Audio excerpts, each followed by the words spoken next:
Did you know that the oldest human remains were found in Africa, predating all other discoveries by tens of thousands of years?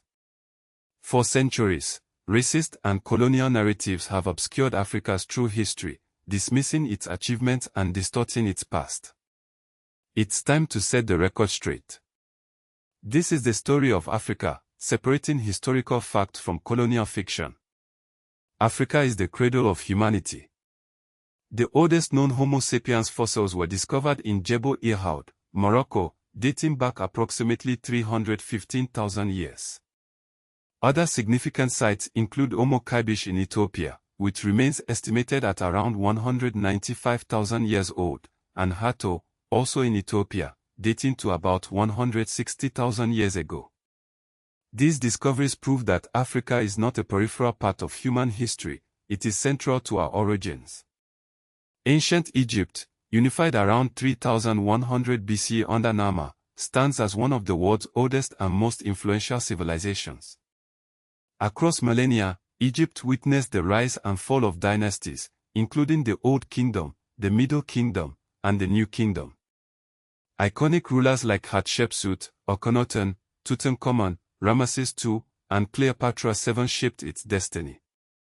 Egypt's legacy includes monumental architecture, advanced state administration, sophisticated writing, groundbreaking astronomy, and pioneering medicine, all fueled by extensive long-distance trade. South of Egypt, in present-day Sudan, lay the Kingdom of Kush, also known as Nubia. Major centers like Kama, Napata, and Meroe flourished for centuries. Kama thrived from roughly 2500 to 1500 BC. From 744 to 656 BC, Kushite kings ruled the 25th dynasty of Egypt, including Pi, Shaboka, Tahaka, and Tantamoni. Meroe later emerged as a major Iron Age kingdom, though its script remains partly undeciphered, holding many secrets. In present-day Ethiopia and Eritrea, the kingdom of Aksum flourished from the 1st to the 7th century CE. King Ezona's conversion to Christianity around the 4th century CE transformed Aksum into a major Red Sea trading power, connecting Africa, Arabia, and the Mediterranean. Shifting westward to southeastern Mauritania and western Mali, the Ghana Empire dominated the region from about 300 to 1200 CE. This empire controlled the trans-Saharan trade in gold, salt, and slaves, becoming immensely wealthy and influential. Al-Bukhari's 11th century description provides valuable insights into its grandeur. Further south, the Mali Empire rose to prominence in the 13th century. Mansour Musa, who reigned from 1312 to 1337, became globally renowned for his 1324 pilgrimage to Mecca. Under his rule, cities such as Timbuktu, Gao, and Jen transformed into major intellectual and commercial hubs. The Sankor, Jingoreba, and Sidi Yahya mosques and universities became the centers of Timbuktu's scholarly tradition. Succeeding Mali, the Songhai Empire expanded in the 15th century.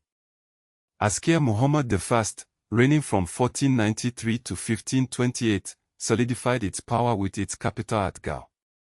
However, the Moroccan invasion of 1591, following the Battle of Tondebai, brought its reign to an end. In present-day Zimbabwe, Great Zimbabwe flourished from the 11th to the 15th century CE. It is known for its impressive stone complexes built without mortar. This civilization, associated with the Shona-speaking world, thrived through regional trade in gold and ivory. In present-day Nigeria, the Kingdom of Benin developed significantly by the 15th century. It is famous for the Benin bronzes, intricate sculptures that demonstrate the kingdom's artistic sophistication. The city of Benin boasted sophisticated urban planning, court art, and political organization under the Oba system. From the 14th century onward, the Congo Kingdom thrived in present-day northern Angola, western DRC, and the Republic of the Congo. After contact with the Portuguese in the late 15th century, it embraced Christianity. King Zinga Nkuwu was baptized as Shoah in 1491, and Afonso I ruled from about 1509 to 1542, shaping Congo's early interactions with Europe. Africa was deeply connected to global trade long before colonialism.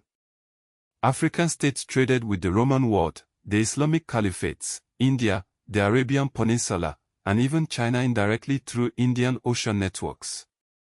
Major trade goods included gold, salt, ivory, slaves, iron, textiles, copper, beads, and spices.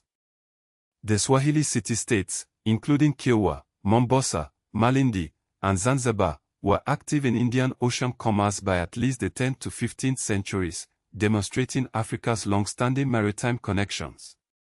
One of the most common misconceptions is that Timbuktu was merely a desert trading post. In reality, Timbuktu and its surrounding regions preserved hundreds of thousands of manuscripts, many in Arabic and Ajami. These manuscripts covered a wide range of subjects, including law, astronomy, medicine, mathematics, theology, poetry, and diplomacy, disproving the notion that pre-colonial Africa lacked written intellectual traditions. While Arabic and Latin are well known, Africa had major indigenous writing systems. Meroitic script in Nubia, Guizi script in Ethiopia and Eritrea, Nsibidi symbols in southeastern Nigeria and Cameroon, Vai script in Liberia, invented in the 19th century, and Bamum script in Cameroon, created under King Joy around 1896 to 1910, showcase the continent's diverse literary heritage. The 25th dynasty of Egypt was ruled by Nubian kings, a fact often omitted in popular history. These Kushite kings governed Egypt for nearly a century, restoring temples, sponsoring monumental building projects, and asserting their pharaonic legitimacy. Women held significant political power in several African states. Hatshepsut, pharaoh of Egypt from 1479 to 1458 BC, Amenarinas, Kandake of Kush who fought Rome around 24 to 22 BC, Zingamband, queen of Nongo and Matamba in the 17th century, Yasantua, who led resistance against Britain in the War of the Golden Stool in 1900, and Amina of Zozo, often dated to the 16th century, all demonstrate the prominent roles women played in African leadership. African states possessed diplomacy and military sophistication. Aksum minted coins, Mali managed pilgrimage diplomacy with the Islamic world, Congo maintained written correspondence with Portugal, Ashanti used centralized military and political structures, and Ethiopia defeated Italy at the Battle of Odwa on March 1, 1896, under Emperor Menelik II and Empress Tetubato. The colonial conquest of Africa was late, rapid, and destructive.